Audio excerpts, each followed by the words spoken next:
আদমদীঘি উপজেলা। আদমদীঘি বাংলাদেশের বগুড়া জেলার অন্তর্গত একটি উপজেলা এবং বগুড়া জেলার পশ্চিমা অংশে অবস্থিত।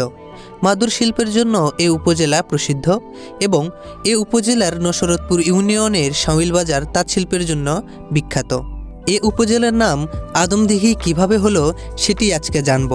আদমের দিঘি হতে আদমদীঘি নামের সূচনা হয়েছে।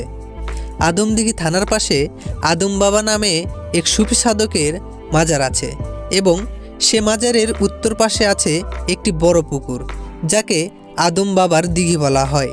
কথিত আছে যে নাটোরের রানী ভবানী বাবা আদমের প্রতি শ্রদ্ধা জানিয়ে এ দিঘি খনন করেন।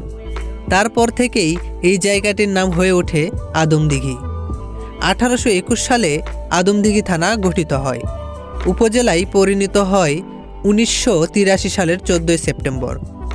নাটোরের রানী ভবানীর বাবার বাড়ি আদমদীঘি থানার সাতিয়ান গ্রাম ইউনিয়নে। সাতিয়ান গ্রামেই রানী ভবানীর বাবার বাড়ি।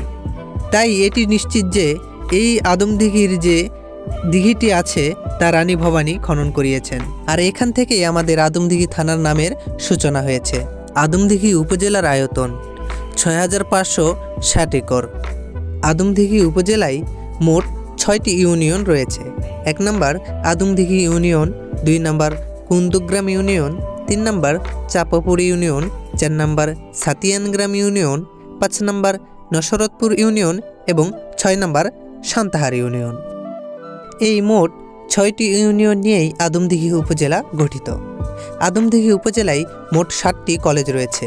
এর মধ্যে একটি সরকারি এবং বাকিগুলো বেসরকারি কলেজ। সরকারি কলেজ রয়েছে একটি, সেটি হচ্ছে সান্তাহার সরকারি কলেজ। বেসরকারি কলেজগুলো হচ্ছে Adamdighi Rahimuddin degree college, Nasratpur degree college, Shahid Ahsanul Haque degree college, Haji Tasir Ahmad মহিলা কলেজ। এছাড়াও মাদ্রাসা শিক্ষা ব্যবস্থায় একটি ফাজিল মাদ্রাসাও রয়েছে। আদমদীঘি উপজেলার বেশ কিছু দর্শনীয় স্থান রয়েছে। তার মধ্যে করই গ্রামের রাজাবাড়ির ধ্বংসাবশেষ এবং চাপাপুরের জমিদার বাড়ির প্রধান ফলক এবং রয়েছে সান্তাহার জংশন। এই ছিল আমাদের আদমদীঘি উপজেলা। অল্প সময়ের মধ্যে আপনাদের সামনে তুলে ধরার ক্ষুদ্র প্রচেষ্টা করেছি আমি মোহাম্মদ আলমগীর রতন। আপনাদের কাছে আজকের এই ভিডিওটি কেমন লেগেছে অবশ্যই কমেন্ট বক্সে জানাবেন এবং শেয়ার করে ছড়িয়ে দিবেন আশা করি। তবে আজকের ভিডিওটি এই পর্যন্তই।